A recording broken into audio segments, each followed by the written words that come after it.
ತಿನ್ನಕ್ ಅನ್ನ ಇಲ್ದಂಗೆ ಮಾಡಿದಾರಲ್ಲ, ಕುಡಿಯಕ್ ನೀರಿಲ್ದಂಗೆ ಮಾಡಿದಾರಲ್ಲ, ಬರಲಿ ಬೇಸಿಗೆ ಬರಲಿ, ಟಿಶ್ಯೂ ಪೇಪರಲ್ಲಿ ಪಾಕಿಸ್ತಾನಿಗಳು ಒರೆಸ್ಕೋಣ ಅಂತ ಪರಿಸ್ಥಿತಿನೂ ಭಾರತ ನಿರ್ಮಾಣ ಮಾಡುತ್ತೆ. ಅದು ನವ ಭಾರತ ಅನ್ನೋದು ಈ ಪ್ರಿಯಾಂಕಾ ಖರ್ಗೆ ನಿದ್ದೆ ಮಾಡೋವಾಗೂ ಎಚ್ಚರಿಕೆ ಇಟ್ಕೋಬೇಕು ಅಂತ ನಾನು ಹೇಳ್ತಾ ಇದ್ದೀನಿ. ಜಾಸ್ತಿ ದೂರ ಹೋಗೋದು ಬೇಡ. ಬನೀನೆಲ್ಲ ಹರಿದಾಕೊಂಡು ಬನೀನ್ ಗ್ಯಾಂಗ್ ಅಂತ ಇವತ್ತು ದೇಶದ ಜನರ ಹತ್ರ ಚೀಮಾರಿ ಹಾಕಿಸ್ಕೊಂತಿದ್ದೀರಲ್ಲ, ಈ ಸಮಿಟ್ ನಡೀತಾ ಇದ್ದಾಗ ಹೋಗಿ ದೇಶದ ಮರ್ಯಾದೆನ ಹರಾಜು ಹಾಕಿದ್ರಲ್ರಿ, ಅವಾಗ ನಿಮ್ಮ ಪರಿಜ್ಞಾನ ಎಲ್ಲ ಹೋಗಿತ್ತು ದೇಶದ ಪರ ಧ್ವನಿ ಎತ್ತಬೇಕು ಅಂತ. ಇವತ್ತು ಕೂತ್ಕೊಂಡು ನೀವು ವಿದೇಶಾಂಗ ಸಚಿವಾಲಯದ ಬಗ್ಗೆ ಮಾತಾಡ್ತಾ ಇದ್ದೀರಲ್ಲ, ನೀವು ಅವತ್ತು ನಿಮ್ಮ ಪರಿಜ್ಞಾನ ಎಲ್ಲಪ್ಪ ಹೋಗಿತ್ತು ಪ್ರಿಯಾಂಕಾ ಖರ್ಗೆ ಅವರೇ? ನೀವೇನು ಅದಕ್ಕೆ ಪೆಟ್ರೋಲು ಇದು ಬೆಂಕಿ ಹಚ್ಚೋ ಅಂತ ಕೆಲಸವನ್ನು ಮಾಡ್ತಕ್ಕಂಥದ್ದು ಪ್ರಿಯಾಂಕಾ ಖರ್ಗೆ ಅವರೇ. ಎಚ್ಚರಿಕೆ ಇಟ್ಕೊಂಡು ಮಾತಾಡಿ. ನೀವು ಒಂದು ದೇಶದ ಬಗ್ಗೆ ಒಬ್ಬ ಆಯ್ಕೆಯಾಗಿರ್ತಕ್ಕಂಥ ಚುನಾವಣೆಯಲ್ಲಿ ಆಯ್ಕೆಯಾಗಿ ಬಂದಿರತಕ್ಕಂಥ ಜನಪ್ರತಿನಿಧಿಯಾಗಿ ಈ ದೇಶದ ಪರವಾಗಿ ನಿಂತ್ಕೋಬೇಕು. ಇವತ್ತು ದೇಶ ಸಂಕಷ್ಟದ ಪರಿಸ್ಥಿತಿಯಲ್ಲಿ ಇರ್ತಕ್ಕಂಥದ್ದು. ಮಾಂಸ ಇಲ್ಲ ಇವನ ಮೈ ಮೇಲೆ, ಇವನ್ ತಲೆ ಕೂದಲು ಬೆಳ್ಳಗಾಗಿದೆ, ಹೋಗೋ ನೀನು ಹೆಂಡತಿ ಮಕ್ಳಿಗೆ ಊಟ ಹಾಕು, ಆಮೇಲೆ ನೋಡುವಂತೆ, ಸಿದ್ದರಾಮಯ್ಯನ ಬಗ್ಗೆ ಮಾತಾಡಬೇಡ, ವಿದೇಶಾಂಗ ನೀತಿ ಬಗ್ಗೆ ಮಾತಾಡಬೇಡ ಅಂತ. ಇವರೆಲ್ಲ ನಾಲಾಯಕಗಳು ಅಂತಲೇ ನಾನು ಈ ಮೂಲಕ ಹೇಳ್ತೀನಿ. ಮಾತಿನ ಮಲ್ಲ ಪ್ರಿಯಾಂಕಾ ಖರ್ಗೆ ರೀ. ಹೌದು, ಮರಿ ಖರ್ಗೆ ಏನಿದ್ರು ಮಾತಿನ ಮಲ್ಲ.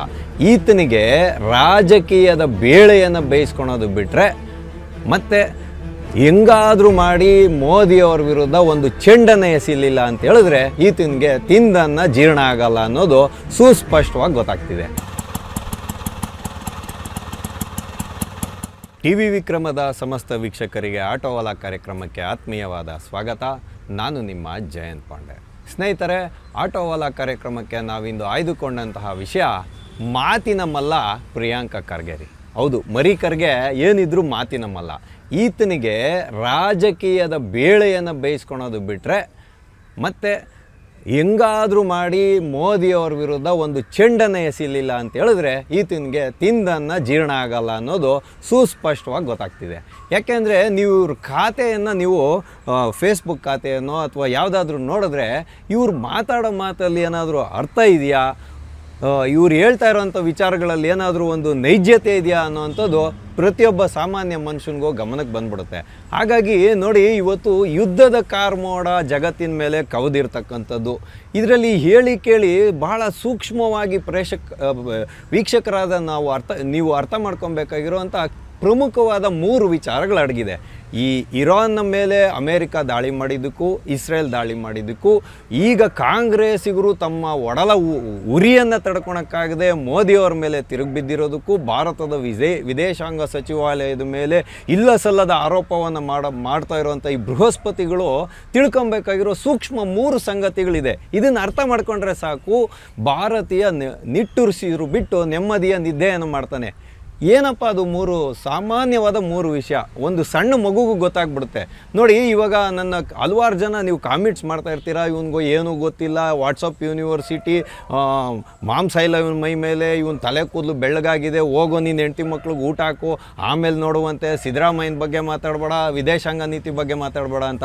ಹಾಗಾಗಿನೇ ನಾನಿವತ್ತು ಈ ಕಾಮೆಂಟನ್ನು ಹೇಳೋದ್ರ ಮುಖಾಂತರನೇ ನಿಮ್ಗೆ ಉತ್ತರ ಕೊಡೋಂಥ ಪ್ರಯತ್ನ ಮಾಡ್ತೀನಿ.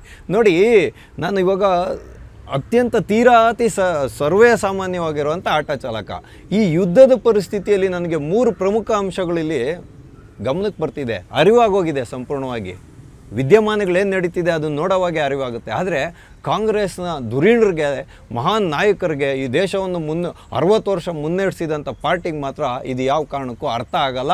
ಆದ್ರೂ ಕೂಡ ಇವರು ಅದನ್ನು ಬಹಿರಂಗವಾಗಿ ಎಲ್ಲೂ ಹೇಳಲ್ಲ. ಇವರಿಗೆ ಬೇಕಾಗಿರ್ತಕ್ಕಂಥದ್ದು ಅಪಪ್ರಚಾರದ ಮುಖಾಂತರ ರಾಜಕೀಯದ ಲಾಭವನ್ನು ಪಡೆದು ಹೇಗಾದರೂ ಮಾಡಿ 55-56 ವರ್ಷ ಕ್ರಾಸ್ ಆಗಿರುವಂಥ ರಾಹುಲ್ ಗಾಂಧಿನ ಕರ್ಕೊಂಡೋಗಿ ಪ್ರಧಾನಮಂತ್ರಿ ಪಟ್ಟದಲ್ಲಿ ಕೂರಿಸ್ಬೇಕನ್ನೋದಷ್ಟೇ.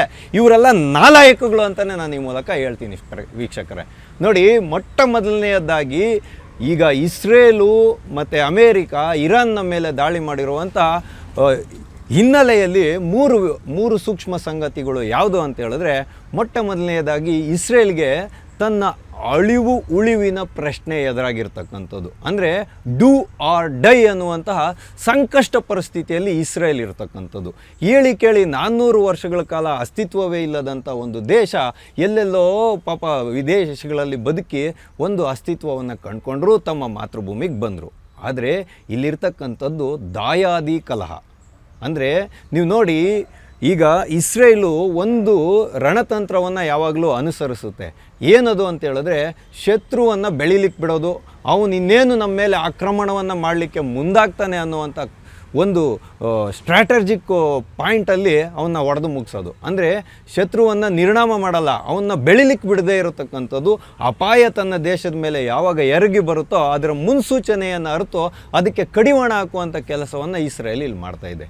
ಹಾಗಾಗಿ ಇರಾನ್ ಏನು ಮಾಡ್ತಾಯಿತ್ತು ಅಂತ ಹೇಳಿದ್ರೆ, ಇರಾನು ಪರಮಾಣು ಶಸ್ತ್ರಾಸ್ತ್ರವನ್ನು ಹೊಂದಬೇಕು ಅನ್ನೋದು ಅದರ ಮೂಲ ಗುರಿ ಇದ್ದಿದ್ದು.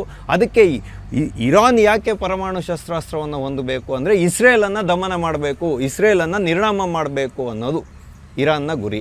ಮತ್ತು ನಾವು ಗಲ್ಫ್ ಕಂಟ್ರಿಗೆ ಬರೋವಾಗ ಅಲ್ಲೇನಾಗಿದೆ ಅಂದರೆ ದಾಯಾದಿ ಕಲಹ, ಅಂದರೆ ಯಹೂದಿಗಳಿರ್ಬೋದು, ಸಿಯಾಗಳಿರ್ಬೋದು, ಸುನ್ನಿಗಳಿರ್ಬೋದು, ಇವರು 3 ಜನರ ಮುಂದೆ ದಾಯಾದಿ ಕಲಹ. ಈ ಜೂಸ್ ಅಂತ ನಾವೇನು ಕರಿತೀವಿ, 1 ಕೋಟಿ ಜನ ಇರ್ಬೋದು ಅಷ್ಟೇ ಇಸ್ರೇಲಲ್ಲಿ. ಹಾಗಾದರೆ ಆ 1 ಕೋಟಿ ಜನರಿಗೆ ಬದುಕಬಾರ್ದು ಅನ್ನುವಂತಹ ಅನಿವಾರ್ಯ ಸಂದರ್ಭವನ್ನು ನಿರ್ಮಾಣ ಮಾಡ್ತಾ ಇರೋದು ಯಾರೋ? ಇದೇ ಇಸ್ಲಾಮಿಕ್ ಕಂಟ್ರಿಗಳಲ್ವಾ? ಶಿಯಾ ಇರ್ಬೋದು, ಸುನ್ನಿಗಳಿರ್ಬೋದು, ಸುತ್ತುವರೆದು ಒಂದು ಸಣ್ಣ ಪುಟ್ಟ ದೇಶದ ಮೇಲೆ ಹೋಗಿ ಬಾಂಬಿನ ಮಳೆಯನ್ನು ಗರೆದು ಅತ್ಯಾಚಾರಗಳನ್ನು ಮಾಡಿ ಅವ್ರನ್ನ ಬೀಭತ್ಸವಾಗಿ ಕೊಲೆ ಮಾಡ್ತಾರಲ್ಲ, ಇದು ಯಾವ ಧರ್ಮದಲ್ಲಿ ಹೇಳಿದೆ ಅನ್ನೋದಕ್ಕೆ ಯಾವೊಬ್ಬ ಈ ಇಸ್ಲಾಮಿಕ್ ಧರ್ಮಗುರುವಿನ ಬಾಯಲ್ಲೂ ಕೂಡ ಉತ್ತರವೇ ಇಲ್ಲ. ಇವ್ರು ಹೇಳ್ತಕ್ಕಂಥದ್ದು ಓನ್ಲಿ ಜಿಹಾದ್ ಜಿಹಾದ್ ಜಿಹಾದ್. ಹಾಗಾಗಿ ಖಮೇನಿ ಅವ್ರು ಏನು ಮಾಡ್ತಾಯಿದ್ರು ಅಂದರೆ, ನೋಡಿ ನಾವು ವಿಚಾರಕ್ಕೆ ಬರೋಣ. ಆಗ ಇಸ್ರೇಲ್ ಏನು ಮಾಡ್ತು ಅಂತ ಹೇಳಿದ್ರೆ, ವಿಶ್ವಸಂಸ್ಥೆ ಮೇಲೆ ನಾನಾ ರೀತಿಯಾದಂಥ ಒತ್ತಡವನ್ನು ಏರ್ತು, ಅಮೇರಿಕದ ಮೇಲೆ ಒತ್ತಡವನ್ನು ಏರ್ತು. ಆದರೆ ಯಾರು ಅರಿದಿದ್ದಂಥ ಸಂದರ್ಭದಲ್ಲಿ ಅನಿವಾರ್ಯವಾಗಿ ಇಸ್ರೇಲ್ ಇವಾಗ ಟ್ರಂಪ್ ಅವರು ಬಂದ ಮೇಲೆ ದಾಳಿಯನ್ನು ಮಾಡಲಿಕ್ಕೆ ಒಂದು ವೇದಿಕೆಯನ್ನು ಮಾಡಿಕೊಂಡು ಮನವರಿಕೆಯನ್ನು ಮಾಡಿಕೊಟ್ಟು ಈಗ ಈ ದಾಳಿಯನ್ನು ನಡೆಸಿರ್ತಕ್ಕಂಥದ್ದು. ಇದರ ಹಿಂದೆ ಅಡಗಿರ್ತಕ್ಕಂಥದ್ದು ಪರಮಾಣು ಶಸ್ತ್ರಾಸ್ತ್ರವನ್ನು ಹೊಂದುತ್ತೆ ಅಂತ. ಇರಾನ್ನ ಮಟ್ಟಕ್ಕೆ ನೀವು ನೋಡೋದಾದರೆ, ಇರಾನ್ಗೆ ವಾಯುಸೇನೆಯಲ್ಲಿ ಅಷ್ಟೊಂದು ಬಲ ಇಲ್ಲ. ಅವರು ಕ್ಷಿಪಣಿ ತಂತ್ರಜ್ಞಾನದಲ್ಲಿ ಮುಂದುವರೆದಿದ್ದಾರೆ. ಹಾಗಾಗಿ ಆ ಕ್ಷಿಪಣಿ ತಂತ್ರಜ್ಞಾನದಲ್ಲಿ ಏನಾದರೂ ಇವರು ಅಣುವಸ್ತ್ರಗಳನ್ನು ಅಳವಡಿಸ್ಕೊಂಡ್ರು ಅಂದರೆ ಇಸ್ರೇಲ್ಗೆ ಸಂಚಕಾರ ತಪ್ಪಿದ್ದಿಲ್ಲ. ಅದಕ್ಕೋಸ್ಕರ ಇವರು ಇವಾಗ ಪರಮಾಣು ತಂತ್ರಜ್ಞಾನದಲ್ಲಿ ಕಡೆಯ ಹಂತಕ್ಕೆ ತಲುಪಿದ್ರು ಅಂತ. ಅಂದರೆ ಯುರೇನಿಯಂ ಅಂತ ಏನು ಅದರ ಶುದ್ಧೀಕರಣದಲ್ಲಿ ನೈಜ ಯುರೇನಿಯಮನ್ನು ಹೊಂದೋದಕ್ಕೆ ಇವರು ಕಡೆಯ ಹಂತದಲ್ಲಿದ್ದರು ಅನ್ನೋದನ್ನು ಮನವರಿಕೆ ಮಾಡಿಕೊಂಡು ಇವಾಗ ಇರಾನ್ನ ಮೇಲೆ ಅಮೇರಿಕ ಮತ್ತು ಇಸ್ರೇಲ್ ದಾಳಿ ಮಾಡಿರ್ತಕ್ಕಂಥದ್ದು. ಇದು ಮೊದಲನೇ ಸೂಕ್ಷ್ಮವಾದ ವಿಚಾರ. ಎರಡನೇ ವಿಚಾರ ಏನು ಅಂತ ಹೇಳಿದ್ರೆ, ಈ ಅಂತಾರಾಷ್ಟ್ರೀಯ ಮಟ್ಟದಲ್ಲಿ ಭಾರತದ ಮೇಲೆ ಷಡ್ಯಂತ್ರ ನಡೀತಿದೆ. ಭಾರತ ಹೆಂಗಾದರೂ ಮಾಡಿ ಜಗತ್ತಿನಲ್ಲಿ ಮುಂದುವರಿದ ರಾಷ್ಟ್ರ ಆಗಬಾರ್ದು, ಅದಕ್ಕೇನಾದರೂ ಮಾಡಿ ಕಡಿವಾಣ ಹಾಕಬೇಕು ಅಂತ ಹೇಳ್ತಕ್ಕಂಥದ್ದು ಇಲ್ಲಿ ಮೇಲ್ನೋಟಕ್ಕೆ ಕಂಡು ಬರುವಂಥ ವಿಷಯ. ಯಾಕೆ ಅಂತ ಹೇಳಿದ್ರೆ, ಈಗ ಭಾರತ ಕೊರೋನಾ ಬಂದ ನಂತರದಲ್ಲಿ 7.8 GDPಯನ್ನು ತಲುಪಿದೆ. ಇದು ಅಮೇರಿಕ ಕೂಡ ಸಾಧನೆ ಮಾಡೋಕ್ಕಾಗಿಲ್ಲ. ಅಮೇರಿಕ ಎದ್ದು ಬಿದ್ದು ತಿಣುಕಾಡಿದ್ರು 1.5% GDPಯನ್ನು ಸಾಧನೆ ಮಾಡೋಕ್ಕಾಗ್ತಾಯಿಲ್ಲ. ಚೀನಾನು ಮಾಡೋಕ್ಕಾಗ್ತಾಯಿಲ್ಲ, ಜಪಾನು ಮಾಡೋಕ್ಕಾಗ್ತಾಯಿಲ್ಲ. ಹಾಗಾಗಿ ಇವತ್ತು ಭಾರತ ಏನಾಗ್ತಾಯಿದೆ ಅಂದರೆ ಪ್ರಬಲವಾದ ಆರ್ಥಿಕತೆ ಕಡೆಗೆ ಹೋಗ್ತಿದೆ. ಅದಕ್ಕೆ ಏನಾದರೂ ಮಾಡಿ ಕಡಿವಾಣ ಹಾಕಬೇಕು ಅಂತ ಹೇಳ್ತಕ್ಕಂಥದ್ದು ಇಲ್ಲಿ ಮೇಲ್ನೋಟಕ್ಕೆ ಕಂಡು ಬರ್ತಿದೆ. ಅದನ್ನು ಅಮೇರಿಕಾದಂತಹ ಬಲಾಢ್ಯ ದೇಶ ಏನಿದೆ ಅದನ್ನು ನೇರವಾಗಿ ಭಾರತದ ಮೇಲೆ ವ್ಯಕ್ತಪಡಿಸೋಕ್ಕಾಗಲ್ಲ. ಈ ರೀತಿಯಾದಂಥ ಕುಂಟು ನೆಪಗಳನ್ನ ಇಟ್ಕೊಂಡು, ಅಂದರೆ ಈ ಕಚ್ಚಾ ತೈಲದಂಥ ಕುಂಟು ನೆಪಗಳನ್ನು ಇಟ್ಕೊಂಡು ಅಮೇರಿಕ ಏನು ಮಾಡುತ್ತೆ ಅಂದರೆ ಜಗತ್ತಿನ ಆರ್ಥಿಕ ಸ್ಥಿತಿಯನ್ನು ಅಲ್ಲೋಲ ಕಲ್ಲೋಲ ಸೃಷ್ಟಿ ಮಾಡೋದಕ್ಕೆ ಮಾಡುವಂಥ ಷಡ್ಯಂತ್ರಗಳ ಭಾಗ ಇದೆಲ್ಲ. ನಾವು ನೋಡಿದ್ದೀವಿ, ಇರಾಕ್ನ ಸದ್ದಾಮ್ ಹುಸೇನ್ ಇರ್ಬೋದು, ವೆನಿಜುವೆಲಾ ಅವರ ಮೊಡಾರೋ ಅವ್ರನ್ನಿರ್ಬೋದು, ಇವಾಗ ಇರಾನ್ನ ಮೇಲೆ ದಾಳಿ ಮಾಡಿರ್ಬೋದು. ಇದೆಲ್ಲ ಇದೆಯಲ್ಲ ಇದೆಲ್ಲ ಕಣ್ಣಿನ ಮುಂದೆ ಇರೋವಂಥ ಉದಾಹರಣೆಗಳು. ಇದೆಲ್ಲ ಕಚ್ಚಾ ತೈಲದ ಹೊರತುಪಡಿಸಿ ಬೇರೆ ಏನಕ್ಕೆ ನಡೆದಿದ್ದು ಅನ್ನೋದು. ಮತ್ತು ಇರಾನ್ನ ಭಾಗಕ್ಕೆ ನಾವು ಸ್ಪಷ್ಟವಾಗಿ ಬರೋದಾದರೆ, ಇರಾನ್ ಏನಿದೆ ಇವತ್ತು ರೂಪಾಯಿಯ ಮುಖಬೆಲೆಗಳಲ್ಲೇ ವ್ಯಾಪಾರವನ್ನು ಮಾಡ್ತಾ ಇರ್ತಕ್ಕಂಥದ್ದು. ಭಾರತದ 60% ಕಚ್ಚಾ ತೈಲದ ಬೇಡಿಕೆಯನ್ನು ಇರಾನ್ ಪೂರೈಸ್ತಾ ಇದೆ. ಹಾಗಂತೇಳಿ ಇರಾನ್ ಏನು ಭಾರತದ ಮೇಲೆ ನಿರ್ಭರ ಆಗೇ ಇಲ್ವಾ? ಈ ಕಾಂಗ್ರೆಸ್ಸಿಗರ ಮನಸ್ಥಿತಿಗೆ ಇದು ಕಾಣದೇ ಇಲ್ವಾ? ಇರಾನ್ ಒಂದು ತೈಲವನ್ನು ನಮಗೆ ಸರಬರಾಜು ಮಾಡಲಿಲ್ಲ ಅಂತ ಹೇಳೋದಾದರೆ ಭಾರತ ಏನು ಸತ್ತೋಗ್ಬಿಡುತ್ತಾ? ಖಂಡಿತವಾಗೂ ಎಲ್ಲ ದೇಶಗಳಿಗಾಗಿದ್ದಂತಹ ಸಂಕಷ್ಟನೇ ಭಾರತಕ್ಕೂ ಎದುರಾಗುತ್ತೆ. ಅದನ್ನು ನಾವು ಎದುರಿಸಲಿಕ್ಕೆ ಸಿದ್ಧರಾಗಿ ನಿಂತ್ಕೋಬೇಕೇ ಹೊರತು ಇವತ್ತು ನಮ್ಮ ದೇಶವನ್ನು ನಾವೇ ಒಂದು ಡಿಗ್ರೇಡ್ ಮಾಡೋ ಮಟ್ಟಕ್ಕೆ, ಹೀಯಾಳಿಸೋ ಮಟ್ಟಕ್ಕೆ ಒಂಥರ ಕಕ್ಲಾತಿಯಿಂದ ಮಾತಾಡ್ತಾರಲ್ರಿ ಇವ್ರನ್ನೆಲ್ಲ ಹೆಂಗೆ ಜನನಾಯಕರು ಅನ್ನೋದು. ಪ್ರಿಯಾಂಕ ಖರ್ಗೆ ಏನು ಹೇಳ್ತಿದ್ದಾರೆ ಅಂತ ಹೇಳಿದ್ರೆ, ಇವತ್ತು ವಿದೇಶಾಂಗ ಸಚಿವಾಲಯನೇ ಇವರು ನಿಂದನೆ ಮಾಡೋಕ್ಕೆ ಹೊರಟ್ಬಿಟ್ಟಿದ್ದಾರೆ. ಇವರು ವಿದೇಶಾಂಗ ಸಚಿವಾಲಯಕ್ಕೆ ಪಾಠವನ್ನು ಮಾಡೋ ಮಟ್ಟಕ್ಕೆ ಇವರು ಇವತ್ತು ಬೆಳೆದಿದ್ದಾರೆ, ಇವರು ಮರಿ ಖರ್ಗೆ ಅವರು. ಹಾಗಾಗಿ ನೋಡಿ, ಅಮೇರಿಕಾ ಇವತ್ತು ಏನಾಗಿದೆ ಅಂದರೆ, ಮತ್ತೆ ಅಮೇರಿಕಾನ ಗ್ರೇಟ್ ಅಮೇರಿಕಾ ಮಾಡಬೇಕು ಅಂತ, ಅಂದರೆ ಅಮೇರಿಕಾ ನಂಬರ್ 1 ಮಾಡಬೇಕು ಮತ್ತೆ ಅನ್ನುವಂಥ ಒಂದು ಪಾಲಿಸಿಯನ್ನು ಇಟ್ಕೊಂಡು ಈ ಎಲ್ಲ ಸೂತ್ರಗಳನ್ನು ಎಣೆದಿರ್ತಕ್ಕಂಥದ್ದು ಇಲ್ಲಿ ಮೇಲ್ನೋಟಕ್ಕೆ ಕಂಡು ಬರ್ತಿದೆ. ಚೀನಾ ಇವತ್ತು ಅದೇ ಸಂಕಷ್ಟವನ್ನು ಎದುರಿಸ್ತಿದೆಯಲ್ಲ. ಆದರೆ ನಾವಿಲ್ಲಿ ನೋಡಬೇಕಾಗಿರೋದೇನು ಅಂತ ಹೇಳಿದ್ರೆ, ಕಚ್ಚಾ ತೈಲಗಳು ಇನ್ನೂ 8 ವಾರಗಳಿಗಾಗುವಷ್ಟು ದಾಸ್ತಾನನ್ನು ಭಾರತ ಇವತ್ತು ಇಟ್ಕೊಂಡಿರ್ತಕ್ಕಂಥದ್ದು. ಅದನ್ನೆಲ್ಲ ಮೇಲ್ದರ್ಜೆಗೆ ಏರಿಸಿದ್ದು ಯಾರು ಅನ್ನೋದಕ್ಕೆ ಕಾಂಗ್ರೆಸ್ಸಿಗರು ನಿಮಗೆಲ್ಲೂ ಉತ್ತರ ಹೇಳಲ್ಲ. ಈ ಪ್ರಿಯಾಂಕ ಖರ್ಗೆ ಅಂತೂ ಅದ್ರ ಬಗ್ಗೆ ತುಟಿನೇ ಬಿಚ್ಚಲ್ಲ. ಯಾಕೆ ಅಂತ ಹೇಳಿದ್ರೆ, ನರೇಂದ್ರ ಮೋದಿ ಅವರು ಭಾರತಕ್ಕೆ ಪ್ರಧಾನಮಂತ್ರಿಗಳಾದ ಮೇಲೆ ಈ ದೇಶ ಯಾವತ್ತಾದರೂ ಒಂದಿನ ತೈಲೋತ್ಪನ್ನಗಳ ಮೇಲೆ ಸಂಕಷ್ಟ ಬಂದಾಗ ಅದನ್ನು ತಡ್ಕೊಳ್ಳೋಂಥ ಕ್ಷಮತೆಯನ್ನು ಹೊಂದಬೇಕು ಅಂತ ಹೇಳ್ಬಿಟ್ಟು ಇವತ್ತು 74 ದಿನಗಳಿಗಾಗುವಷ್ಟು ಸ್ಟೋರೇಜನ್ನು ಮಾಡುವಂಥ ಒಂದು ವ್ಯವಸ್ಥೆಯನ್ನು ಮಾಡಿದ್ದಾರೆ. ಮತ್ತು ಪರ್ಯಾಯ ಮಾರ್ಗಗಳಿಂದ ಎಲ್ಲಾದರೂ ನಾವು ತೈಲಗಳನ್ನು ಖರೀದಿ ಮಾಡ್ಬೋದಾ ಅನ್ನೋದಕ್ಕೆ ಎಲ್ಲದಕ್ಕೂ ವ್ಯವಸ್ಥೆಗಳನ್ನು ಮಾಡಿದ್ದಾರೆ. ಈಗ 6 ರಿಂದ 8 ವಾರಗಳ ಕಾಲ ಈ ದೇಶ ತೈಲೋತ್ಪನ್ನಗಳು ಸಿಗದೇ ಇದ್ರೂ ಭರಿಸ್ಕೊಳ್ಳುವಂಥ ಒಂದು ಕ್ಷಮತೆಯನ್ನು ಹೊಂದಿದೆ. ಇ ವಿ ವೆಹಿಕಲ್ ಮಾಡ್ರಲ್ಲಪ್ಪ, ವಿದ್ಯುತ್ ಚಾಲಿತ ಗಾಡಿಗಳು ಬರಬೇಕು ಅಂದಾಗ ಅವಾಗ ನೀವೆಲ್ಲ ಎಷ್ಟೆಲ್ಲ ಮಾತಾಡಿದ್ರಿ ರೀ. ಇವತ್ತು ಇದೇ ಕಾಂಗ್ರೆಸ್ ಪಾರ್ಟಿ ಮರಿ ಖರ್ಗೆ ಹೇಳ್ತೀಯಾರಲ್ಲ, ಇವತ್ತು ಖಮೇನಿ ಅವರ ಹತ್ಯೆ ಆಗಿದೆ, ಅದಕ್ಕೆ ರಾಜಕೀಯ ಕಾರಣಗಳು ಏನೇ ಇರಲಿ, ಆದರೆ ನೀವು ಪ್ರತಿಯೊಂದನ್ನು ಕಾಮಾಲೆ ಕಣ್ಣಿಗೆ ಕಾಣೋದೆಲ್ಲ ಹಳದಿ ಅನ್ನೋ ರೀತಿಯಲ್ಲಿ ಧರ್ಮದ ಆ್ಯಂಗಲನ್ನೇ ಯಾಕ್ರಿ ವಿದೇಶಾಂಗ ನೀತಿಗಳನ್ನ ನೋಡ್ತೀರಾ? ಕಾಂಗ್ರೆಸ್ಸಿಗರೇ, ನಿಮ್ಮ ಬುದ್ಧಿಗೇನಾದರೂ ಜಾಡ್ಯ ಹಿಡ್ದಿದ್ದೇನ್ರಿ? ನಿಮ್ಮ ತಲೆಯಲ್ಲಿ ಏನಾದರೂ ಬುದ್ಧಿ ಅನ್ನೋದಿದೆಯಾ? ದೇಶದ ಬಗ್ಗೆ ಪರವಾಗಿ ನಿಲ್ಲಬೇಕು ಅನ್ನೋವಂಥ ನೈತಿಕತೆ ಇದೆಯಾ? ಅಥವಾ ನೈತಿಕ ಭ್ರಷ್ಟತೆಗೆ ನೀವು ಒಳಗಾಗಿದ್ದೀರ ಕಣ್ರಿ ನೀವು. ದೇವರಣ್ಣ, ಇದು ತಪ್ಪು. ಯಾಕೆಂದರೆ ಒಬ್ಬ ಅತಿ ಸಾಮಾನ್ಯ ನಾಗರಿಕನಾಗಿ ನಾನು ನಿಮ್ಮ ಹತ್ರ ಹೇಳ್ತಾ ಇದ್ದೀನಿ. ಇವರು ಇವತ್ತೇನು ಹೇಳ್ತಿದ್ದಾರೆ, ಭಾರತ ಇಸ್ಲಾಮಿಕ್ ರಾಷ್ಟ್ರಗಳು ಇಂದ ತೈಲವನ್ನು ತರಿಸ್ಕೊಳ್ತಾ ಇಲ್ವಾ, ಫಾಮ್ ಆಯಿಲನ್ನು ತರಿಸ್ಕೊಳ್ತಾ ಇಲ್ವಾ ಅಂತ ಏನು ಪುಂಖಾನುಪುಂಖವಾಗಿ ಈತ ಹೇಳಿದ್ದು ಪ್ರಿಯಾಂಕ ಖರ್ಗೆ. ಮಾಧ್ಯಮದವ್ರು ಸಿಕ್ಕಿದ್ರೆ ಸಾಕು ತಿವ್ದಂಗೆ ಮಾತಾಡ್ತಾನೆ ಈ ಮನುಷ್ಯ. ಆದರೆ ನೀವು ನೋಡ್ರಿ, ನೀವು ಕಲಬುರ್ಗಿಲಿ ಯಾವುದೋ ಒಂದು ಕಾಮಗಾರಿ ನಡೆದು 1 ತಿಂಗಳಾಗಿದೆ ಅಂತ ಅದ್ರದ್ದು ಸೀಲಿಂಗ್ ಬಿದ್ದೋಗ್ತಿದೆ, ಪ್ಲಾಸ್ಟಿಂಗ್ ಮಾಡಿರೋದು. ಅದ್ರ ಬಗ್ಗೆ ಕೇಳಿರೋದೇನು ದೊಡ್ಡ ವಿಷಯನೇ ಅಲ್ಲ ಅನ್ನೋ ಥರ ನೀವು ಮಾತಾಡ್ತೀರಾ. ನಿಮ್ಮ ಕೆಲಸವನ್ನು ನೀವು ಕರೆಕ್ಟಾಗಿ ಮಾಡಿ. ಹರ್ದೀಪ್ ಪುರಿ ಅವ್ರ ಬಗ್ಗೆ ಮಾತಾಡ್ತಾ ಇದ್ದೀರಾ ನೀವು, ತೈಲೋತ್ಪನ್ನ ಸಚಿವರಿದ್ದಾರಲ್ಲ ಅವ್ರ ಬಗ್ಗೆ, ಕೇಂದ್ರ ಸರ್ಕಾರದ ವಾಣಿಜ್ಯ ಇಲಾಖೆ ಬಗ್ಗೆ ನೀವು ಮಾತಾಡ್ತಾ ಇದ್ದೀರಾ. ಎಲ್ಲಿಂದ ಎಲ್ಲಿಗೆ ಪ್ರಿಯಾಂಕ ಖರ್ಗೆ ಅವರೇ ನಿಮ್ಮ ಮಾತಿನ ಉತ್ತರ ಏನು ಹಂಗಂದರೆ? ನೋಡಿ, ಮತ್ತು ಇಲ್ಲಿ ದಾಯಾದಿ ಕಲಹ ಹೆಂಗೆ ಎದ್ದು ಬರುತ್ತೆ, ವಿದೇಶಾಂಗ ನೀತಿಗಳು ಯಾವ ರೀತಿಯಾಗಿದೆ ಅನ್ನೋದನ್ನು ನಾವು ನೋಡಬೇಕು. ಭಾರತ ಯಾವಾಗೂ ತಟಸ್ಥ ಧೋರಣೆಯನ್ನೇ ಹೊಂದಿರೋದು, ಇದು ಪ್ರಿಯಾಂಕ ಖರ್ಗೆ ಅವ್ರಿಗೆ ಗೊತ್ತಿಲ್ಲದೆ ಇರೋ ವಿಚಾರ ಅಂತಲೇ ನಾನು ಹೇಳ್ತೀನಿ. ಯಾಕೆಂದರೆ ಭಾರತ ಯಾವಾಗೂ ತಟಸ್ಥ ಧೋರಣೆಯನ್ನೇ ಹೊಂದಿದೆ. ಇವರು ಇವಾಗ ಪ್ಯಾಲೆಸ್ಟೈನ್ ಬಗ್ಗೆ ಬ್ಯಾಗೆಲ್ಲ ಹಾಕ್ಕೊಂಬಂದಿದ್ರಲ್ಲ ಸಂಸತ್ ಭವನಕ್ಕೆ, ಇವರು ಪ್ರಿಯಾಂಕಾ ಗಾಂಧಿ ವಾಡ್ರಾ ಅವರು ಪ್ಯಾಲೆಸ್ಟೈನ್ ಪರವಾಗಿ ಭಾರತ ನಿಲ್ಲಿಲ್ಲ ಅಂತ ಇವ್ರಿಗೆ ಗೊತ್ತಿದೆಯಾ? ಇವತ್ತವರೆಗೂ ವಿಶ್ವಸಂಸ್ಥೆಯಲ್ಲಿ ಇಸ್ರೇಲ್ನ ಪರವಾಗಲಿ ಪ್ಯಾಲೆಸ್ಟೈನ್ನ ವಿರುದ್ಧವಾಗಲಿ ಭಾರತ ಎಲ್ಲೂ ಕೂಡ ಮತವನ್ನೇ ಹಾಕಿಲ್ಲ. ಪ್ಯಾಲೆಸ್ಟೈನ್ಗೂ ಸಮರ್ಥನೆ ಮಾಡಿದೆ 50-60 ಬಾರಿ. ಪ್ಯಾಲೆಸ್ಟೈನಲ್ಲಿ ಶಾಂತಿ ನೆಲೆಸಬೇಕು, ಯಾರೇ ಒಬ್ಬ ನಾಗರಿಕನ ಮೇಲೆ ಈ ರೀತಿಯಾದ ದಾಳಿಗಳಾಗಬಾರ್ದು, ಯುದ್ಧ ಆಗಬಾರ್ದು, ಶಾಂತಿ ಮಂತ್ರವನ್ನು ಜಪಿಸಬೇಕು ಅನ್ನೋದು ಭಾರತದ ನಿರ್ಣಯ ಇರೋದು. ಇದು ನಿಮ್ಮ ಕಣ್ಣಿಗೆ ಕಾಣ್ತಾ ಇಲ್ವಾ? ಕೂಲಿಂಗ್ ಗ್ಲಾಸ್ ಹಾಕ್ಕೊಂಡಿದ್ದೀರಾ ನೀವು? ಇಲ್ಲ ಕಾಣದೇ ಇರೋಂಥ ಕಪ್ಪು ಕನ್ನಡಕ ಹಾಕ್ಕೊಂಡಿದ್ದೀರೇನ್ರಿ? ವಿದೇಶಾಂಗ ನೀತಿಗಳು ಸ್ಪಷ್ಟವಾಗಿ ಈ ದೇಶದ ನಾಗರಿಕರಿಗೆ ಗೊತ್ತಾಗ್ತಾ ಇದೆ. ನೀವೇನು ಅದಕ್ಕೆ ಪೆಟ್ರೋಲು ಇದು ಬೆಂಕಿ ಹಚ್ಚೋ ಅಂಥ ಕೆಲಸವನ್ನು ಮಾಡ್ತಕ್ಕಂಥದ್ದು ಪ್ರಿಯಾಂಕ ಖರ್ಗೆ ಅವರೇ, ಎಚ್ಚರಿಕೆ ಇಟ್ಕೊಂಡು ಮಾತಾಡಿ. ನೀವು ಒಂದು ದೇಶದ ಬಗ್ಗೆ ಒಬ್ಬ ಆಯ್ಕೆಯಾಗಿರ್ತಕ್ಕಂಥ ಚುನಾವಣೆಯಲ್ಲಿ ಆಯ್ಕೆಯಾಗಿ ಬಂದಿರತಕ್ಕಂಥ ಜನಪ್ರತಿನಿಧಿಯಾಗಿ ಈ ದೇಶದ ಪರವಾಗಿ ನಿಂತ್ಕೋಬೇಕು. ಇವತ್ತು ದೇಶ ಸಂಕಷ್ಟದ ಪರಿಸ್ಥಿತಿಯಲ್ಲಿರ್ತಕ್ಕಂಥದ್ದು. ಭಾರತವು ಎಲ್ಲಾದರೂ ಒಂದೇ ಒಂದು ತಪ್ಪೆಜ್ಜೆಯನ್ನು ಇಟ್ಟರೆ ಮುಂದೆ ಬಹಳ ಗಂಭೀರವಾದಂತಹ ಒಂದು ಸಂಕಷ್ಟವನ್ನು ಎದುರಿಸುವಂಥ ಪರಿಸ್ಥಿತಿಗೆ ಬಂದು ನಿಂತ್ಕೊಳ್ಳುತ್ತೆ. ಯಾಕೆ ಅಂತ ಹೇಳಿದ್ರೆ ನೋಡಿ, ಇವಾಗ ತೈಲದ ಮೇಲೇ ನಿರ್ಭರ ಆಗಿರತಕ್ಕಂಥದ್ದು ಎಲ್ರಿಗೂ ಗೊತ್ತು. ಪರ್ಯಾಯ ವ್ಯವಸ್ಥೆಗಳು ಇರ್ಬೋದು, ಆದರೆ ಯುದ್ಧ ದೀರ್ಘಕಾಲೀನವಾಗಾದರೆ, ಇದು ವಿಶ್ವ ಯುದ್ಧವಾಗಿ ಮಾರ್ಪಟ್ಟರೆ ಆವಾಗ ಭಾರತ ಸಂಕಷ್ಟದ ಕಡೆಗೆ ಹೋಗಬೇಕಾಗುತ್ತೆ.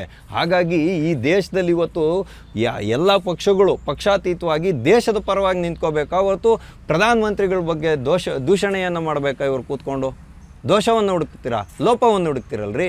ನಾಚಿಕೆ ಆಗಲ್ವೇನ್ರಿ ನಿಮಗೆಲ್ಲ? ನಾಚಿಕೆ ಆಗುತ್ತಾ ಇಲ್ವೋ? ಅದು ಅನ್ನೋದು ಗೊತ್ತಿದ್ರೆ ತಾನೇ ನಿಮ್ಗೇನಾದರೂ ನಾಚಿಕೆ ಆಗೋದಕ್ಕೆ. ಮತ್ತು ನಾವು ನೋಡ್ಬೋದು ಈ ದಾಯಾದಿ ಕಲಹ ಹೆಂಗಿದೆ ಅಂತ ಹೇಳಿದ್ರೆ ಇದು ಕೇವಲ ಇರಾನು ಇರಾಕ್ಗೆ ಸಂಬಂಧಪಟ್ಟಂಥ ವಿಷಯ ಅಲ್ಲ, ಇದು ದಾಯಾದಿ ಕಲಹ, ಶಿಯಾ ಸುನ್ನಿ ಕಲಹಕ್ಕೆ ಅಂಟ್ಕೊಂಡಿದೆ ಇವತ್ತಿದು. ಎಲ್ಲೆಲ್ಲಿ ಅಮೇರಿಕ ಸೇನಾ ನೆಲೆಗಳನ್ನು ಹೊಂದಿದೆಯೋ, ಯಾಕೆಂದರೆ ಮಿಡ್ಲ್ ಈಸ್ಟಲ್ಲೇ ಇರೋದು ಈ ಎಲ್ಲ ಕಚ್ಚಾ ತೈಲ, ಅದನ್ನು ತನ್ನ ಕೈಯಲ್ಲೇ ಇಟ್ಕೊಳ್ಬೇಕು ಅಂತ ಅಮೇರಿಕ ಏನು ಮಾಡಿದೆ, ಎಲ್ಲೆಲ್ಲಿ ಗಲ್ಫ್ ರಾಷ್ಟ್ರಗಳಲ್ಲಿ ಅವಕಾಶ ಇದೆಯೋ ಪ್ರತಿ 500 ಕಿಲೋಮೀಟ್ರ್, 60 ಕಿಲೋಮೀಟ್ರ್, 200 ಕಿಲೋಮೀಟ್ರ್, 300 ಕಿಲೋಮೀಟ್ರ್ಗಳಿಗೆ ಚಿಕ್ಕ ಚಿಕ್ಕ ದೇಶಗಳು ರೀ, 50-57 ದೇಶ ಇದ್ದಾವೆ, ಒಬ್ಬನ ಕಂಡ್ರೆ ಒಬ್ಬಂಗೆ ಆಗಲ್ಲ, ಅಲ್ಲೆಲ್ಲ ತನ್ನ ಸೇನಾ ನೆಲೆಗಳನ್ನು ಮಾಡಿದೆ.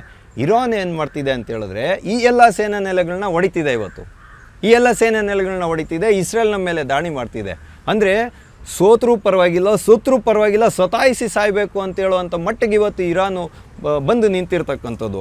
ಹಾಗಾಗಿ ಖಮೇನಿ ಅವ್ರನ್ನ ಹೊಡೆದಾಕಿದ್ರು. ಖಮೇನಿ ಅವ್ರಿಗೆ ಕಳೆದ ಬಾರಿ ಇದು ಅಟ್ಯಾಕ್ ಮಾಡಿದಾಗೂ ಅಮೇರಿಕ ಅವಕಾಶ ಕೊಟ್ಟಿತ್ತಲ್ಲ, ನಟಾನ್ಸಲ್ಲಿರುವಂಥ ನಿಮ್ಮ ಪರಮಾಣು ಸ್ಥಾವರನ ನೀವು ನಿಷ್ಕ್ರಿಯಗೊಳಿಸಿ ಅಂತ. ಅಂದರೆ ಮಗುವನ್ನು ಚೂಟಿದ ಕೆಲಸ ಮಾಡಿದ್ದು ಅಮೇರಿಕವೇ, ಇವತ್ತು ಮಗು ಅಳ್ತಿದ್ರೆ ಹಾಲು ಕುಡ್ಸೋಕೆ ಕೊಟ್ಟಿರೋದು ಅಮೇರಿಕನೇ. ಇಲ್ಲಿರೋದು ದ್ವಂದ್ವದ ನೀತಿ ನರೇಂದ್ರ ಮೋದಿ ಅವ್ರ ಸರ್ಕಾರದಲ್ಲ. ಹಾಗಾಗಿ ಇವಾಗ ಇಸ್ರೇಲ್ನ ಪರವಾಗೂ ಭಾರತ ಇಲ್ಲ. ಭಾರತ ಇಸ್ರೇಲ್ನ ಪ್ರಧಾನಮಂತ್ರಿ ನೆತನ್ಯಾಹು ಅವ್ರಿಗೆ ಹೇಳಿರೋದೇನು ಅಂತ ಹೇಳಿದ್ರೆ ಶಾಂತಿಯ ಕಡೆಗೆ ನಮ್ಮ ಪಯಣ ಇರಲಿ ಅಂತ. ಭಾರತಕ್ಕಿವಾಗ ಭಾರತದ ಸರ್ಕಾರದ ಮೇಲಿರುವಂಥ ಮಹತ್ತರವಾದ ಜವಾಬ್ದಾರಿ ಏನು ಅಂತ ಹೇಳಿದ್ರೆ 1 ಕೋಟಿ ಭಾರತೀಯರು ಇವತ್ತು ಗಲ್ಫ್ ಕಂಟ್ರಿಗಳಲ್ಲಿ ಕೆಲಸ ಮಾಡ್ತೀಯರ್ರಿ, ಅವ್ರನ್ನೆಲ್ಲ ಕರ್ಕೊಂಬರ್ಬೇಕು ಅನ್ನುವಂಥ ಮಹತ್ತರವಾದ ಜವಾಬ್ದಾರಿ ಇದೆ. ಈ ಕಾಂಗ್ರೆಸ್ಸಿಗರು ಹಾದಿರಂಪ ಬೀದಿರಂಪ ಮಾಡಿಕೊಂಡು ಇಲ್ಲ ಸಲ್ಲದ ಹೇಳಿಕೆಗಳನ್ನ ಕೊಡ್ತಾಯಿದ್ರೆ ಅದಕ್ಕೆ ಉತ್ತರ ಕೊಡೋಂಥ ಕೆಲಸನ ನರೇಂದ್ರ ಮೋದಿ ಅವ್ರು ಮಾಡಬಾರ್ದು. ಅವ್ರೇನು ಕೆಲಸ ಮಾಡಬೇಕು ಅದನ್ನು ಮಾಡ್ತೀಯಾರೆ. ಹಾಗಾಗಿ ನೋಡಿ, ಈಗ ಇರಾನ್ ಬಂದ್ಬಿಟ್ಟು ಶಿಯಾ ದೇಶ, ಇನ್ನು ಉಳಿದಂಥ ಸುತ್ತುವರೆದ ದೇಶಗಳಲ್ಲಿ ಸುನ್ನಿಗಳಿದ್ದಾರೆ. ಇದು ಎಲ್ಲಿ ಶಿಯಾ ಸುನ್ನಿ ಕಲಹವಾಗಿ ಮಾರ್ಪಾಡಾಗುತ್ತೋ ಅನ್ನುವಂಥ ಗಂಭೀರದ ಪರಿಸ್ಥಿತಿಯಲ್ಲಿರುವಂಥದ್ದು. ಇದು ತೈಲೋತ್ಪನ್ನದ ಒಂದು ವಿಷಯ ಏನಿದೆ ಎಲ್ಲ ದೇಶಕ್ಕೂ ಅವಲಂಬನೆ ಆಗುತ್ತೆ. ಹಾಗಾಗಿ ಇರಾನ್ ಏನು ಹಂಗೆ ಜೀವನ ಮಾಡಿಬಿಡುತ್ತಾ? ಭಾರತನೇ ಅವ್ರಿಗೆ ಎಷ್ಟು ಬೇಕೋ ಆಹಾರ ದಾಸ್ತಾನನ್ನು ಕಳಿಸ್ಕೊಡ್ತಾ ಇದ್ದೀವಿ ನಾವು, ಸುಮ್ಮನೆ ಏನು ನಮಗೇನು ತೈಲವನ್ನು ಕೊಡ್ತಾ ಇಲ್ಲ. ಆದರೆ ಮಿತ್ರ ದೇಶವಾಗಿ ಇವತ್ತವರೆಗೂ ಇದೆ. ಅದನ್ನೇನು ಸ್ಟ್ಯಾಂಡನ್ನೇನು ಕ್ಲಿಯರ್ ಮಾಡಿ ಹೇಳಬೇಕಾಗಿರೋದು ಆಯ್ತು. ಇವಾಗ ಖಮೇನಿ ಅವರ ಒಂದು ಮೋಸದಿಂದ ಹತ್ಯೆ ಮಾಡಿದ್ದಾರೆ ಅಂತ ಇವತ್ತು ಕಾಂಗ್ರೆಸ್ ನಾಯಕರು ನೀವು ಇದು ಏನು ಬಡಾಯಿ ಕೊಚ್ಕೊತಿದ್ದೀರಲ್ಲಪ್ಪ, ನೀವು ಬಡಾಯಿ ಕೊಚ್ಕೊತಿದ್ದೀರಲ್ಲ. ಈ ದೇಶದ ವಿರುದ್ಧವಾಗಿ ಏನಾದರೂ ನಿಜವಾಗ್ಲೂ ಮಸಲತ್ ಮಾಡೋರಿದ್ರೆ ಕಾಂಗ್ರೆಸ್ಸಿಗ್ರೆ ನೀವೇನೇನೆ ಮೋಸದಿಂದ ಕೊಂದಾಕಿದ್ರು ಅಂತೆಲ್ಲ ಇವತ್ತೆಲ್ಲ ಮಾತಾಡ್ತಾ ಇದ್ದೀರಲ್ಲ. ಹಂಗಂದರೆ ಭಾರತ ಸರ್ಕಾರ ಏನಂತ ಹೇಳಿಕೆ ಕೊಡಬೇಕಾಗಿತ್ತು? ಖಮೇನಿ ಅವ್ರನ್ನ ಇಸ್ರೇಲ್ ಹೊಡೆದಾಕಿದ್ದು ಅಥವಾ ಅಮೇರಿಕಾ ಹೊಡೆದಾಕಿದ್ದು ಇದೊಂದು ಘನಘೋರವಾದ ಹತ್ಯೆ ಅಂತ ಬಿಂಬಿಸ್ಬೇಕಾಗಿತ್ತೇನ್ರಿ? ನಾಚಿಕೆ ಆಗಲ್ವೇನ್ರಿ ನಿಮಗೆ? ಶಿಯಾಗಳು ಒಬ್ಬರೇ ಏನ್ರಿ ಇರ್ತಾರೆ ಇರಾನಲ್ಲಿ? ಜುರಾಸ್ಟ್ರಿಯನ್ ಸಂಸ್ಕೃತಿ ಅಲ್ವೇನ್ರಿ ಅಲ್ಲಿ ಇದ್ದಿದ್ದು? ಅಗ್ನಿ ಆರಾಧಕರಲ್ವೇನ್ರಿ ಇದ್ದಿದ್ದು ಮೊದಲು? ಅಜರ್ಬೈಜಾನೀಸ್ ಇರಲಿಲ್ವೇನ್ರಿ? ಅಹ್ವಾಲೀಸ್ ಅಂತ ಯಾರೋ ಇದ್ದಾರೆ, ಅವ್ರು ಇರಲಿಲ್ವೇನ್ರಿ? ಎಲ್ಲರೂ ಇದ್ದಾರೆ. ಆದರೆ ನೀವಿವತ್ತು ಮಾಡಬೇಕಾಗಿರೋದೇನು? ಇಲ್ಲಿ ಭಾರತದ ರಾಜಕೀಯದ ಒಂದು ಚಿತ್ರಣವನ್ನು ಇಟ್ಕೊಂಡು ನೀವಿಲ್ಲಿ ಶಿಯಾ ಸುನ್ನಿ ಕಲಹವನ್ನು ಹುಟ್ಟಾಕೋ ರೀತಿಯಲ್ಲಿ ಸಮರ್ಥನೆ ಮಾಡ್ತೀರಾ ಅಂದರೆ ಈ ದೇಶದ ಬೆಳವಣಿಗೆ ಬಗ್ಗೆ ನಿಮ್ಗೇನಾದರೂ ಅಲ್ಪ ಸ್ವಲ್ಪವಾದ ಕಾಳಜಿ ಏನಾದರೂ ಇದೆಯಾ ಅಂತ ಪ್ರಿಯಾಂಕ ಖರ್ಗೆ ಮರಿ ಪ್ರಿಯಾಂಕ ಖರ್ಗೆ ಇದ್ದೀರಲ್ಲ, ನೀವು ಭಾಳ ಚೆನ್ನಾಗಿ ಅರ್ಥ ಮಾಡ್ಕೊಳ್ಳಿ ಇದನ್ನು. ನೀವು ಯಾವುದೋ ಒಂದು ಕ್ಷುಲ್ಲಕವಾದ ಹೇಳಿಕೆಯನ್ನು ಕೊಟ್ಟಾಗ, ಚುಚ್ಚು ಮಾತಾಡುವಂಥ ಚುಚ್ಚು ಮಾತುಗಳಾಡಿದಾಗ, ಮೊಣಚಾದ ಲ್ಯಾಂಗ್ವೇಜಲ್ಲಿ ಮಾತಾಡಿದ ಕ್ಷಣ ಭಾರತದ ವಿದೇಶಾಂಗ ನೀತಿ ಏನು ಬದಲಾಗೋದಿಲ್ಲ ಅನ್ನೋದನ್ನು ನೀವು ಖಂಡಿತವಾಗಿ ಮನವರಿಕೆ ಮಾಡ್ಕೊಬೇಕು. ಯಾಕೆ ಅಂತಂದರೆ ಸಾಮಾನ್ಯ ನಾಗರಿಕನಿಗೆ ಇವತ್ತು ಗೊತ್ತಾಗ್ತಿದೆ ಈ ದೇಶದಲ್ಲಿ ಏನು ನಡೀತಿದೆ ಅಂತ. ಹಾಗಾಗಿ ನೀವು ಇಲ್ಲ ಸಲ್ಲದ ಲೇಪಗಳನ್ನ ಹಚ್ಚೋದಕ್ಕೆ ಹೋದರೆ ಯಾರೂ ನಿಮ್ಮ ಮಾತನ್ನು ಇಲ್ಲಿ ಕೇಳ್ಕೊಂಡು ಕೂತ್ಕೊಂಡಿಲ್ಲ. ಪತ್ರಗಳಲ್ಲಿ ಲೇಖನಗಳನ್ನು ಬರೆದಾಗ ನೀವು ಯಾವುದಾದ್ರು ಪತ್ರಿಕಾ ಪ್ರಕಟಣೆಗಳನ್ನ ಹೊರಡಿಸ್ಬಿಟ್ಟು ಭಾರತ ಇವತ್ತು ಖಂಡನೆ ಮಾಡಬೇಕು ಅಂತ ಅಲ್ಲ ರೀ. ಇಸ್ರೇಲಲ್ಲಿ ಅದು ಯಾವುದೋ ಮ್ಯೂಸಿಕಲ್ ಪ್ರೋಗ್ರಾಮ್ ನಡೀತಿತ್ತು, ಆವಾಗ ಪ್ಯಾಲೆಸ್ಟಿಯನ್ ಬಂದು 100 ಜನನ ಕೊಂದಾಕಿದ್ರಲ್ಲ, ಒತ್ತೆ ಹಾಳಾಗಿಟ್ಕೊಂಡ್ರಲ್ಲ, ಅವ್ರದ್ದು ಪ್ರಾಣ ಅಲ್ವೇನ್ರಿ? ಅವಾಗ ಮಾತಾಡೋದಕ್ಕಾಗೋದಿಲ್ವಾ? ಅವಾಗ ಎಲ್ಲೋಗಿತ್ತು? ಪೆಹಲ್ಗಾಮಲ್ಲಿ ಧರ್ಮ ಕೇಳಿ ಹೊಡಿಲಿಲ್ಲ ಅಂತ ಮೈ ಬಟ್ಟೆ ಎಲ್ಲ ಹರ್ಕೊಂಡು ತಿರುಗಾಡಿದ್ರಲ್ಲ, ಅವಾಗ ನಿಮ್ಗೆ ದೇಶದ ಬಗ್ಗೆ ಇದ್ದಿದ್ದು ಪರಿಜ್ಞಾನ ಎಲ್ಲ ಹೋಗಿತ್ತು. ಜಾಸ್ತಿ ದೂರ ಹೋಗೋದು ಬೇಡ, ಬನೀನೆಲ್ಲ ಹರಿದಾಕೊಂಡು ಬನೀನ್ ಗ್ಯಾಂಗ್ ಅಂತ ಇವತ್ತು ದೇಶದ ಜನರ ಹತ್ರ ಚೀಮಾರಿ ಹಾಕಿಸ್ಕೊತಿದ್ದೀರಲ್ಲ. ಈ ಸಮಿಟ್ ನಡೀತಾ ಇದ್ದಾಗ ಹೋಗಿ ದೇಶದ ಮರ್ಯಾದೆನ ಹರಾಜು ಹಾಕಿದ್ರಲ್ರಿ, ಅವಾಗ ನಿಮ್ಮ ಪರಿಜ್ಞಾನ ಎಲ್ಲ ಹೋಗಿತ್ತು ದೇಶದ ಪರ ಧ್ವನಿ ಎತ್ತಬೇಕು ಅಂತ. ಇವತ್ತು ಕೂತ್ಕೊಂಡು ನೀವು ವಿದೇಶಾಂಗ ಸಚಿವಾಲಯದ ಬಗ್ಗೆ ಮಾತಾಡ್ತಾ ಇದ್ದೀರಲ್ಲ, ನೀವು ಅವತ್ತು ನಿಮ್ಮ ಪರಿಜ್ಞಾನ ಎಲ್ಲಪ್ಪ ಹೋಗಿತ್ತು? ಪ್ರಿಯಾಂಕ ಖರ್ಗೆ ಅವರೇ, ನಿಮ್ಮ ಕಾಂಗ್ರೆಸ್ ಪಕ್ಷಕ್ಕೆ ನೋಡಿ, ಒಬ್ಬ ಸಾಮಾನ್ಯ ಮನುಷ್ಯನಾಗಿ ನಾನು ಹೇಳ್ತೀನಿ, ಟ್ಯಾಕ್ಟಿಕಲ್ ಆ್ಯಕ್ಷನ್ಗೂ ಮಿಲ್ಟ್ರಿ ಆ್ಯಕ್ಷನ್ಗೂ ಏರ್ ಸ್ಟ್ರೈಕ್ಗೂ ಯುದ್ಧಕ್ಕೂ ವ್ಯತ್ಯಾಸನೇ ಗೊತ್ತಿಲ್ಲ. ನಿಮಗೆ ವ್ಯತ್ಯಾಸನೇ ಗೊತ್ತಿಲ್ಲ. ಬಾರ್ಡ್ರಲ್ಲಿ ನಿಂತ್ಕೊಂಡು ಪಾಕಿಸ್ತಾನದ ಕಡೆಗೆ ಟಿಮ್ ಅಂತ ಒಂದು ಬುಲೆಟನ್ನು ಹಾರಿಸ್ಬಿಟ್ರೆ ಅದನ್ನೇ ಯುದ್ಧ ಅಂತ ಬಿಂಬಿಸ್ಕೊಳೋ ಅಂತ ನೀವು ಕೆಳಮಟ್ಟಕ್ಕೆ ಕೊಟ್ಟಾಗಿದ್ದೀರ. ನೀವು ಹಂಗಲ್ಲ. ಬಾರ್ಡ್ರಿಂದ 50-100 ಕಿಲೋಮೀಟ್ರ್ ಒಳಗಡೆ ಹೋಗಿ ಏನಾದರೂ ಆ್ಯಕ್ಷನ್ ಮಾಡ್ಬಿಟ್ಟು ಬಂದರೆ ಅದು ಟ್ಯಾಕ್ಟಿಕಲ್ ಆ್ಯಕ್ಷನ್ನು. ನಿಮ್ಮ ಕಾಲದಲ್ಲಿ ನಡೀತಿದ್ದು. ಈಗ ಏರ್ ಸ್ಟ್ರೈಕ್ಗಳು ಅಂದರೆ 150 ಕಿಲೋಮೀಟ್ರ್ ಒಳಗಡೆ ಹೋಗಿ ಮಾಡೋದು ಏರ್ ಸ್ಟ್ರೈಕು. ಮೊನ್ನೆ ಆಪ್ರೇಷನ್ ಸಿಂಧೂರ ಆದಾಗ ಮಾಡಿದ್ರಲ್ಲ, ಇನ್ನೊಂದ್ಸಲಿ ಭಾರತದ ಕಡೆ ತಿರುಗಿ ನೋಡ್ರೆ ನೋಡ್ಕೊಳಂಗೆ ಕೊಡ್ತೀವಿ ಅಂತ ಹೇಳಿದ್ರಲ್ಲ, ತಿನ್ನಕ್ಕೆ ಅನ್ನ ಇಲ್ದಂಗೆ ಮಾಡಿದಾರಲ್ಲ, ಕುಡಿಯೋಕ್ಕೆ ನೀರು ಇಲ್ದಂಗೆ ಮಾಡಿದಾರಲ್ಲ. ಬರಲಿ, ಬೇಸಿಗೆ ಬರಲಿ, ಟಿಶ್ಯೂ ಪೇಪರಲ್ಲಿ ಪಾಕಿಸ್ತಾನಿಗಳು ಒರೆಸ್ಕೊಳೋ ಅಂಥ ಪರಿಸ್ಥಿತಿನೂ ಭಾರತ ನಿರ್ಮಾಣ ಮಾಡುತ್ತೆ. ಅದು ನವ ಭಾರತ ಅನ್ನೋದು ಈ ಪ್ರಿಯಾಂಕಾ ಖರ್ಗೆ ನಿದ್ದೆ ಮಾಡೋವಾಗೂ ಎಚ್ಚರಿಕೆ ಇಟ್ಕೋಬೇಕು ಅಂತ ನಾನು ಹೇಳ್ತಾ ಇದ್ದೀನಿ. ಹೌದ್ರಿ, ಇಷ್ಟು ಆಕ್ರೋಶ ಬರುತ್ತೆ. ಲಕ್ಷಾಂತರ ಜನ ಕಾಶ್ಮೀರಿ ಪಂಡಿತರನ್ನ ಕುತ್ತಿಗೆ ಕೊಯ್ದು ಹತ್ಯೆ ಮಾಡಿರಲ್ಲಪ್ಪ, ಅವತ್ತೆಲ್ಲ ಹೋಗಿತ್ತು ನಿಮಗೆ ದೇಶದ ಬಗ್ಗೆ? ಏನು ಕಾಂಗ್ರೆಸ್ ಪಾರ್ಟಿ ಒಂದೇ ಏನ್ರಿ ದೇಶಕ್ಕೆ ಸ್ವಾತಂತ್ರ್ಯ ತಂದು ಕೊಟ್ಟಿದ್ದು? ಅವತ್ತು ನೀವಿದ್ರ ಅಂತ ಪಾರ್ಟೇಷನ್ ಮಾಡೋದಲ್ಲ. ಆಯಾ ಕಾಲಕ್ಕೆ ಯಾವ್ಯಾವ ದೇಶ ಪ್ರೇಮಿ ಹುಟ್ಟಿದ್ನೋ ಈ ದೇಶದಲ್ಲಿ, ಅವನು ಈ ದೇಶ ಸ್ವತಂತ್ರ ಆಗಬೇಕು ಅಂತ ಆಯಾ ಕಾಲದಲ್ಲಿ ಅವನವನ ಶಕ್ತಿ ಅನುಸಾರವಾಗಿ ಪ್ರಯತ್ನವನ್ನು ಮಾಡಿದ್ದಾನೆ. ಅದು ಇತಿಹಾಸ ಕಲಿಸ್ಕೊಟ್ಟಿರುವಂಥ ಪಾಠ ನಮಗೆ. ಅದನ್ನು ಬಿಟ್ಬಿಟ್ಟು BJP ಅವತ್ತಿರಲಿಲ್ಲ, ಕಾಂಗ್ರೆಸ್ ಇವತ್ತಿರಲಿಲ್ಲ. ಮಹಾತ್ಮ ಗಾಂಧಿಯವರ ವಿಚಾರವನ್ನೇ ನೀವು ಫಾಲೋ ಮಾಡೋರಾದರೆ ಕಾಂಗ್ರೆಸ್ ಪಕ್ಷನ ವಿಸರ್ಜನೆ ಮಾಡ್ಬಿಟ್ಟು ಮನೆಗೆ ಹೋಗ್ಬೇಕು, ನಿಮ್ಮ ಒಂದು ಸದಸ್ಯತ್ವನೂ ಹೋಗುತ್ತವಾಗ ಅನ್ನೋದನ್ನ ನೆನ್ಪಿಟ್ಕೊಳ್ರಿ ಪ್ರಿಯಾಂಕಾ ಖರ್ಗೆ ಅವರೇ. ನೀವು ಯಾವುದೋ ಇಲ್ಲ ಸಲ್ಲದ ಒಂದು ರಾಜಕೀಯದ ಬೇಳೆಯನ್ನು ಬೇಯಿಸ್ಕೊಳ್ಳೋದಕ್ಕೆ, ಒಂದು ಸಮುದಾಯನ ಓಲೈಕೆ ಮಾಡೋದಕ್ಕೆ ನೀವು ಇವತ್ತು ಈ ರೀತಿಯಾದ ಹೇಳಿಕೆಗಳನ್ನು ಕೊಡೋದನ್ನು ಬಿಡಬೇಕು ಅಂತ ನಾನು ನಿಮ್ಮ ಮೂಲಕ ನಿಮ್ಮಲ್ಲಿ ವಿನಂತಿಯನ್ನು ಮಾಡ್ತೀನಿ. ಯಾಕೆಂದರೆ ಎಷ್ಟೇ ಆದರೂ ನೀವು ಕೂಡ ನಮ್ಮ ಶಾಸಕರು, ಸಚಿವರು, ಹಾಗಾಗಿ ನಿಮಗೆ ಗೌರವವನ್ನು ಕೊಡಬೇಕು ಅನ್ನೋದಕ್ಕೋಸ್ಕರ ವಿನಮ್ರತೆಯಿಂದ ವಿನಂತಿ ಮಾಡಿ ಹೇಳ್ತೀವಿ. ಈ ರೀತಿಯಾದ ಇಲ್ಲ ಸಲ್ಲದ ಕ್ಷುಲ್ಲಕ ಹೇಳಿಕೆಗಳನ್ನೆಲ್ಲ ಕೊಡೋದಕ್ಕೆ ಹೋಗಬೇಡಿ. ನಿಮ್ಗೆ ಕೊಟ್ಟಿರುವಂಥ ಮಹತ್ತರವಾದ ಜವಾಬ್ದಾರಿಯನ್ನು ಸರಿಯಾಗಿ ನಿಭಾಯಿಸ್ರಿ. ಅದನ್ನು ಬಿಟ್ಬಿಟ್ಟು ಏನ್ರಿ ನೀವು ಮಾತಾಡೋದು? ಅದರಲ್ಲಿ ಏನಾದರೂ ಅರ್ಥ ಇದೆಯಾ? ಇವತ್ತು ಭಾರತ ಒಂದೇನ ಬೇರೆ ದೇಶದಿಂದ ಏನಾದರೂ ಆಮದು ಮಾಡ್ಕೊಳ್ತಾ ಇರೋದು? ಎಲ್ಲ ದೇಶಗಳು ಮಾಡ್ಕೊಳ್ತವೆ. ಇಸ್ರೇಲಿಂದ ನಮ್ಗೆ ಇನ್ನೂ ಹೆಚ್ಚಿಗೆ ಲಾಭ ಇದೆ ರೀ. ತಂತ್ರಜ್ಞಾನ ಬೇಕು ನಮಗೆ. ಅದಕ್ಕೆ ಈ ಇಸ್ರೇಲನ್ನು ಓಲೈಕೆನೂ ಮಾಡಬೇಕಾಗುತ್ತೆ, ಅದ್ರ ಪರವಾಗೂ ನಿಂತ್ಕೊಬೇಕಾಗುತ್ತೆ. ಹಾಗಾದರೆ ಹೇಳಿ ನಿಮ್ಮ ಬ್ರದರ್ಗಳಿಗೆ, ಬ್ರದರ್ಸು ಅಂತಿದ್ದೀರಲ್ಲ ನೀವು. ಇವಾಗ ಈ ಸೋಷಿಯಲ್ ಮೀಡಿಯಾದಲ್ಲಿ ಯಾವುದೋ ಒಂದು ಹೇಳಿಕೆ ಬರ್ತಿದೆ, ಮನೆಗೆ 100 ಜನ ಕಮೇನಿಗಳನ್ನ ಹುಟ್ಟಿಸ್ತೀವಿ ಅಂತ. ಅನ್ನ ಹಾಕೋದ್ಯಾರ್ರೀ? ನೀವು 100 ಜನ ಅಲ್ಲ, 1000 ಜನನ ಹುಟ್ಟಿಸ್ಬಿಟ್ಟು ಹಡ್ದು ರೋಡಿಗೆ ಬಿಡ್ಬೋದು. ಅನ್ನ ಹಾಕೋದ್ಯಾರೋ? ಈ ದೇಶನೇ ಅನ್ನ ಹಾಕ್ಬೇಕಾಗಿರೋದು. ಅದನ್ನು ಕೇಳಿ ತಾಕತ್ತಿದ್ರೆ ನಿಮಗೆ. ಅಲ್ಲಿ ಗಲ್ಫ್ ಕಂಟ್ರೀಸಲ್ಲೇ ಹೇಳ್ತಿದ್ದಾರೆ, ಯಾರಿಗೆ ಇರಾನ್ನ ಮೇಲೆ ಜಾಸ್ತಿ ಪ್ರೀತಿ ಇದೆಯೋ ಅವರೆಲ್ಲ ಹೋಗಿ ಇರಾನಲ್ಲೇ ನೆಲೆಸಿ ಅಂತ ಹೇಳ್ತಿದ್ದಾರೆ. ಅದು ದಾಯಾದಿ ಕಲಹದ ಒಂದು ಮುಖ. ನೀವು ಈ ದೇಶಕ್ಕೆ ಸಹಿಷ್ಣುತೆ ಬಗ್ಗೆ ಪಾಠ ಹೇಳ್ಕೊಡ್ತೀರೇನ್ರಿ? ಈ ದೇಶದಲ್ಲಿ ಸಹಿಷ್ಣುತೆಯಿಂದ ದೇಶ ಚೆನ್ನಾಗಿರಬೇಕು ಅಂತ ಪ್ರಾಣ ತ್ಯಾಗ ಮಾಡಿರುವಂಥ ಎಷ್ಟೋ ಲಕ್ಷಾಂತರ ಜನ ದೇಶ ಪ್ರೇಮಿಗಳಿದ್ದಾರೆ. ಅವ್ರ ಕಾಲು ಧೂಳಿಗೂ ನಾವ್ಯಾರೂ ಸಮ ಅಲ್ಲ, ನಿಮ್ಮನ್ನು ಸೇರಿಸ್ಕೊಂಡು ನನ್ನೂ ಸೇರಿಸ್ಕೊಂಡು.